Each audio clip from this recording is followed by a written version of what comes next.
श्रीमद कुंज विहारणे नमः। श्री स्वामी हरिदास विजय तेतराम, श्री युगल सरकार, सदगुरुदेव और आप सभी रसिक भक्तों को सादर दंडवत प्रणाम करते हुए यह दास पुनः श्रीमद् भागवत महापुराण के तृतीय स्कंद के 9वें अध्याय का अपनी वाणी को पवित्र करने के लिए पाठ करने का प्रयास कर रहा है। आप सब कृपा करें। 9वें अध्याय का शीर्षक है ब्रह्मा जी द्वारा भगवान की स्तुति।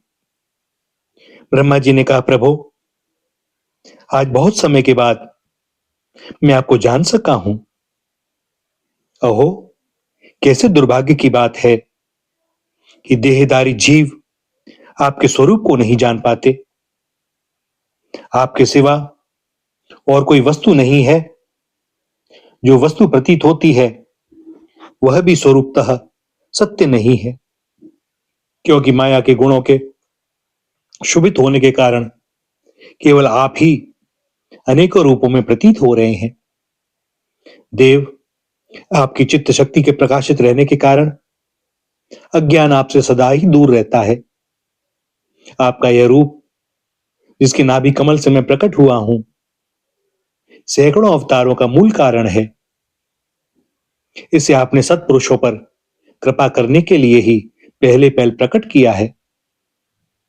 परमात्मन, आपका जो आनंद मात्र, भेद रहित, अखंड, तेजोमय स्वरूप है, उसे मैं से भिन्न नहीं समझता। इसलिए मैंने विश्व की रचना करने वाले होने पर भी विश्वातीत आपके इस अद्वितीय रूप की ही शरण ली है। यही संपूर्ण भूत और इंद्रियों का भी अधिष्ठान है। हे विश्व कल्याण में मैं आपका उपासक हूं। आपने मेरे हित के लिए ही मुझे ध्यान में अपना यह रूप दिखलाया है। जो पापात्मा विषयासक्त जीव हैं, वे ही इसका अनादर करते हैं। मैं तो आपको इसी रूप में बार बार नमस्कार करता हूं। मेरे स्वामी, जो लोग वेद रूप वायु से लाई हुई आपके चरण रूप कमल कोश की गंध को अपने कर्णपुटों से ग्रहण करते हैं, उन अपने भक्त जनों के हृदय कमल से आप कभी दूर नहीं होते, क्योंकि वे पराभक्ति रूप डोरी से आपके पाद पद्मों को बांध लेते हैं। जब तक पुरुष आपके अभयप्रद श्री चरणारविंदों का आश्रय नहीं लेता, तभी तक उसे धन, घर और बंधुजनों के कारण प्राप्त होने वाले भय, शोक, लालसा, दीनता और अत्यंत लोभ आदि सताते हैं, और तभी तक उसे मैं मेरेपन का दुराग्रह रहता है, जो दुख का एकमात्र कारण है। जो लोग सब प्रकार के अमंगलों को नष्ट करने वाले आपके श्रवण कीर्तन आदि प्रसंगों से इंद्रियों को हटाकर लेश मात्र विषय सुख के लिए दीन और मन ही मन लालायित होकर निरंतर दुष्कर्मों में लगे रहते हैं, उन बेचारों की बुद्धि देव ने हर ली है। अच्युत, उर्क्रम, इस प्रजा को भूख, प्यास, वात, पित्त, कफ, सर्दी, गर्मी, हवा और वर्षा से, परस्पर एक दूसरे से तथा कामाग्नि और दुस्सह क्रोध से बार बार कष्ट उठाते देखकर मेरा मन बड़ा खिन्न होता है। स्वामीन, जब तक मनुष्य इंद्रिय और विषय रूपी माया के प्रभाव से आपसे अपने को भिन्न देखता है, तब तक उसके लिए इस संसार चक्र की निवृत्ति नहीं होती। यद्यपि यह मिथ्या है, तथापि कर्म फल भोग का क्षेत्र होने के कारण उसे नाना प्रकार के दुखों में डालता रहता है। देव, औरों की तो बात ही क्या, जो साक्षात मुनि हैं, वे भी यदि आपके कथा प्रसंग से विमुख रहते हैं तो उन्हें संसार में फंसना पड़ता है। वे दिन में अनेक प्रकार के व्यापारों के कारण विक्षिप्त चित्त रहते हैं, रात्रि में निद्रा में अचेत पड़े रहते हैं। उस समय भी तरह तरह के मनोरथों के कारण क्षण क्षण में उनकी नींदें टूटती रहती हैं, तथा दैववश उनकी अर्थ सिद्धि के सब उद्योग भी विफल होते रहते हैं। नाथ, आपका मार्ग केवल गुण श्रवण से ही जाना जाता है। आप निश्चय ही मनुष्यों के भक्ति योग के द्वारा परिशुद्ध हुए हृदय कमल में निवास करते हैं। पुण्य श्लोक प्रभो, आपके भक्तजन जिस जिस भावना से आपका चिंतन करते हैं, उन साधु पुरुषों पर अनुग्रह करने के लिए आप वही वही रूप धारण कर लेते हैं। भगवान, आप एक हैं तथा संपूर्ण प्राणियों के अंतःकरणों में स्थित उनके परम हितकारी अंतरात्मा है। इसलिए यदि देवता लोग भी हृदय में तरह तरह की कामनाएं रखकर भांति भांति की विपुल सामग्रियों से आपका पूजन करते हैं, तो उससे आप उतने प्रसन्न नहीं होते जितने सब प्राणियों पर दया करने से होते हैं। किंतु वह सर्वभूत दया असत पुरुषों को अत्यंत दुर्लभ है। जो कर्म आपको अर्पण कर दिया जाता है, उसका कभी नाश नहीं होता, वह अक्षय हो जाता है। अतः नाना प्रकार के कर्म, यज्ञ, दान, कठिन तपस्या और व्रतादि के द्वारा आपकी प्रसन्नता प्राप्त करना ही मनुष्य का सबसे बड़ा कर्म फल है। क्योंकि आपकी प्रसन्नता होने पर ऐसा कौन फल है जो सुलभ नहीं हो जाता। आप सर्वदा अपने स्वरूप के प्रकाश से ही प्राणियों के भेद भ्रम रूप अंधकार का नाश करते रहते हैं तथा ज्ञान के अधिष्ठान साक्षात परम पुरुष हैं। मैं आपको नमस्कार करता हूं।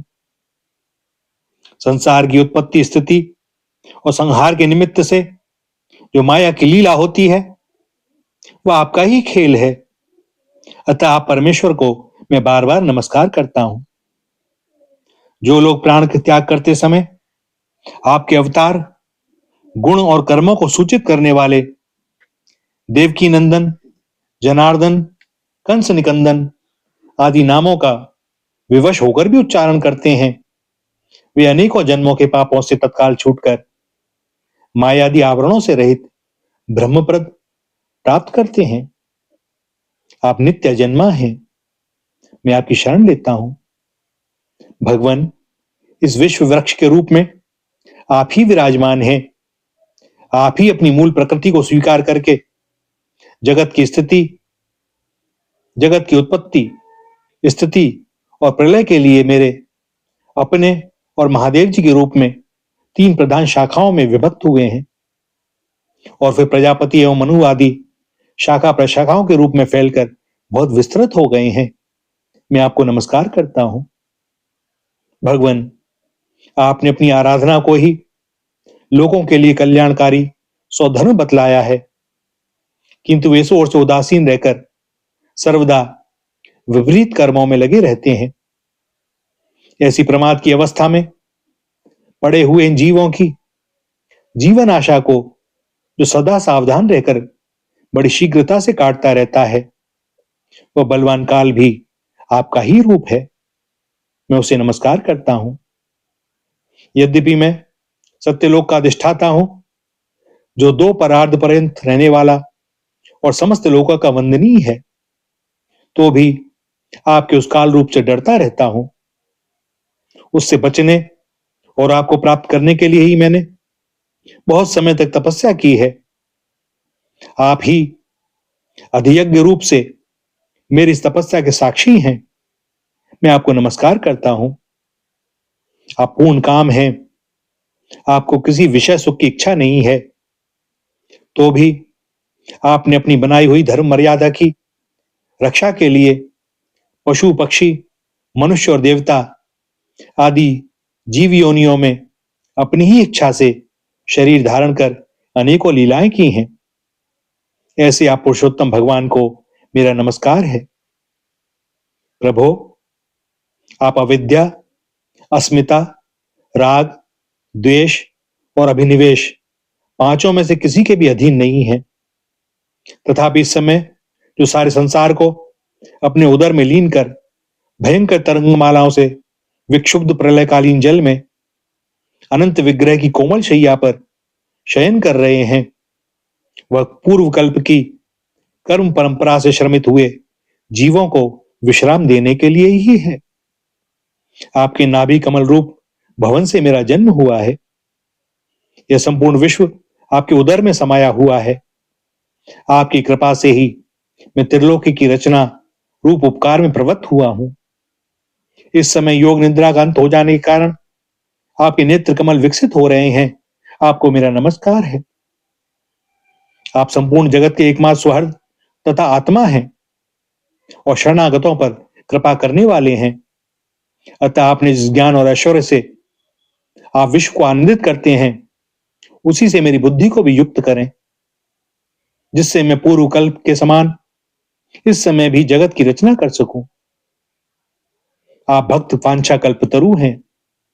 अपनी शक्ति लक्ष्मी जी के सहित अनेकों गुणावतार लेकर आप जो जो अद्भुत कर्म करेंगे, मेरा यह जगत की रचना करने का उद्यम भी उन्हीं में से एक है।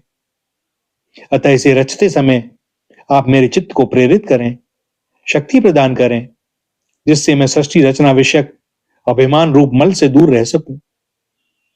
प्रभो, इस प्रलयकालीन जल में शयन करते हुए आप अनंत शक्ति परम पुरुष के नाभि कमल से मेरा प्रादुर्भाव हुआ है और मैं हूं भी आपकी ही विज्ञान शक्ति।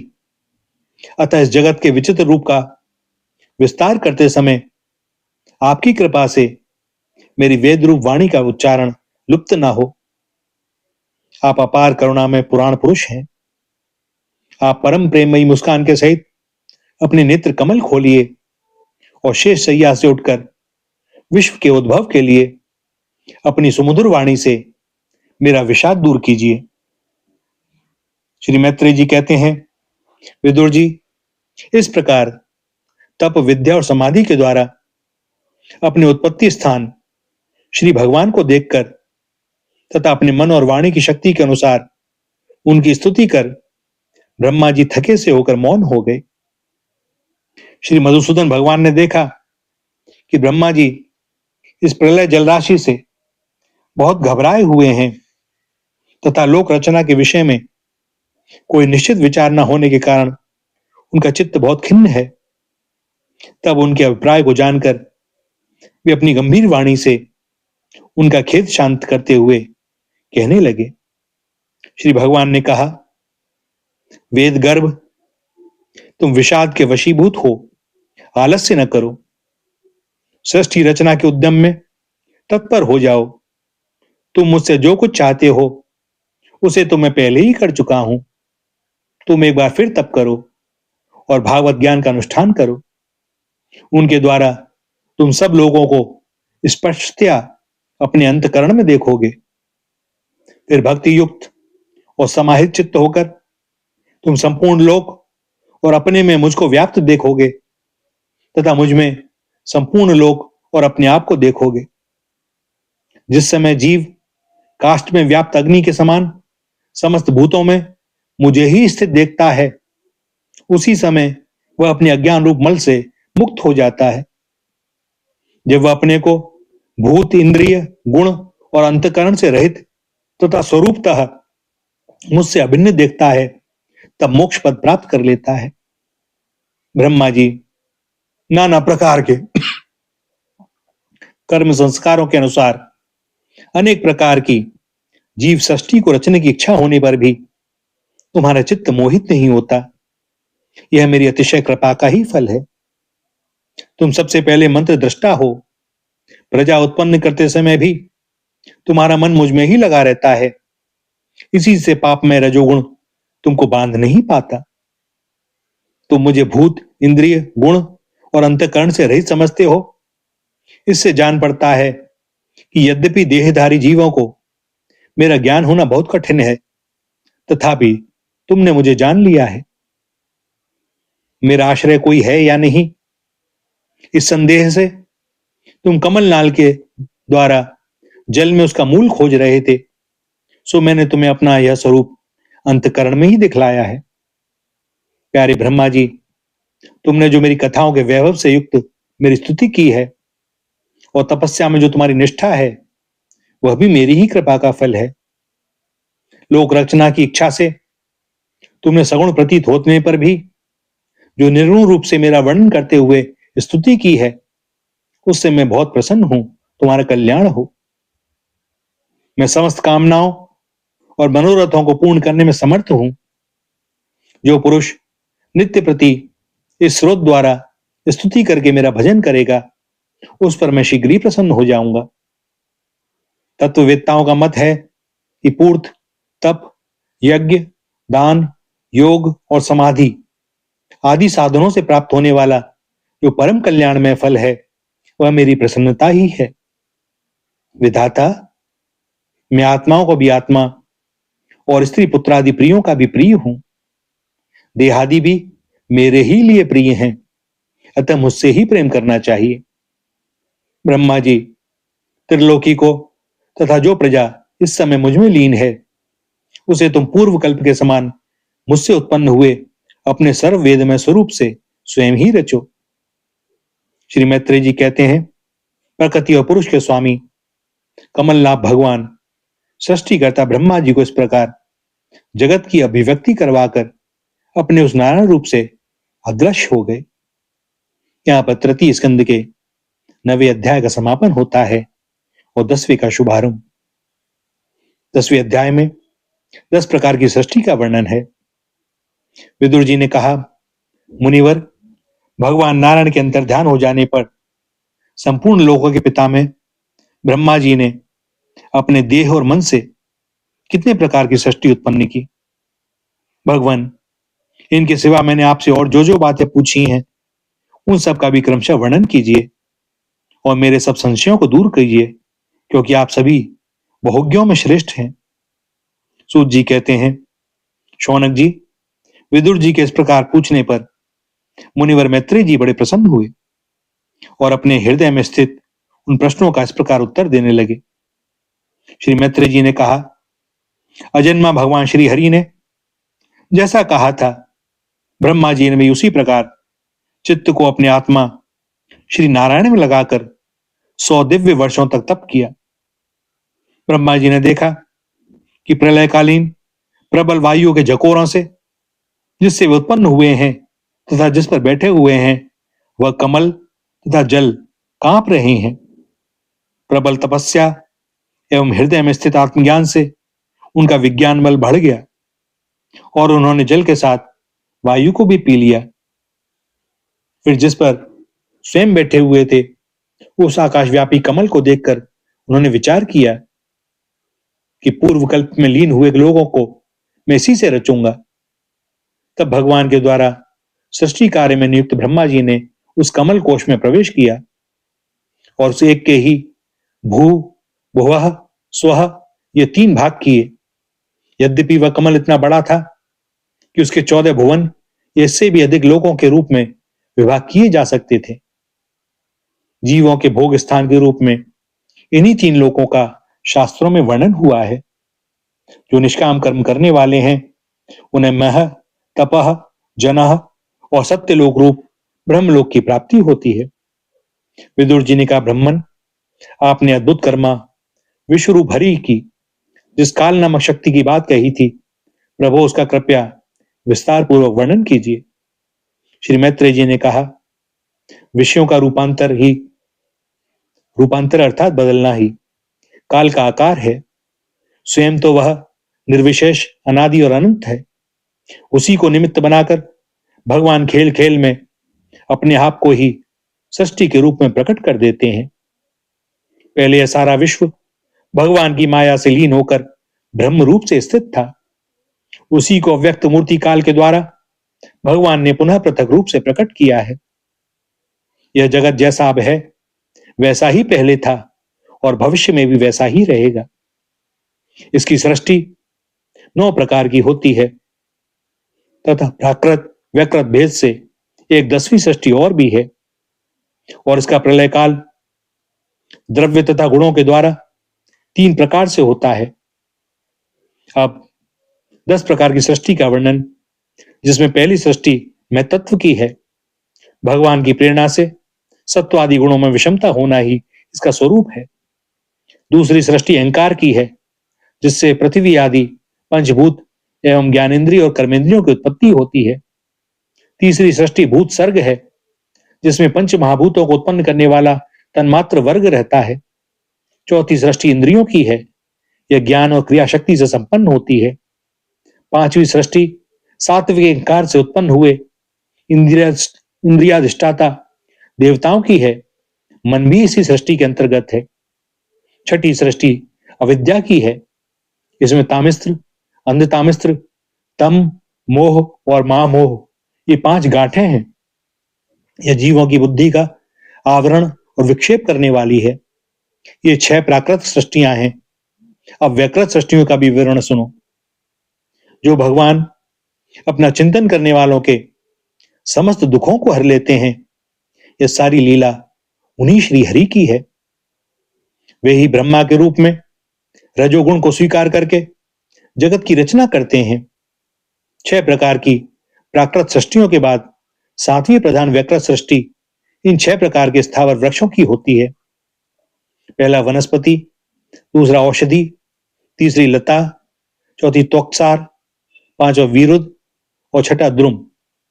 इनका संसार जड़ से ऊपर की ओर होता है। इनमें प्रायः ज्ञान शक्ति प्रकट नहीं रहती। ये भीतर ही भीतर केवल स्पर्श का अनुभव करते हैं तथा इनमें से प्रत्येक में कोई विशेष गुण रहता है। 8वीं सृष्टि पशु पक्षियों की है। त्रियग्योनि अर्थात पशु पक्षियों की, वह 28 प्रकार की मानी जाती है। इन्हें काल का ज्ञान नहीं होता। तमोगुण की अधिकता के कारण ये केवल खाना पीना, मैथुन करना, सोना आदि ही जानते हैं। इन्हें सूंघने मात्र से वस्तुओं का ज्ञान हो जाता है। इनके हृदय में विचार शक्ति या दूरदर्शिता नहीं होती। साधु श्रेष्ठ इन त्रियकों में गौ, बकरा, भैंसा, कृष्णमृग, सूअर, नीलगाय, रूरू नामक मृग, भेड़ और ऊंट ये द्विशब 2 खुरों वाले पशु कहलाते हैं।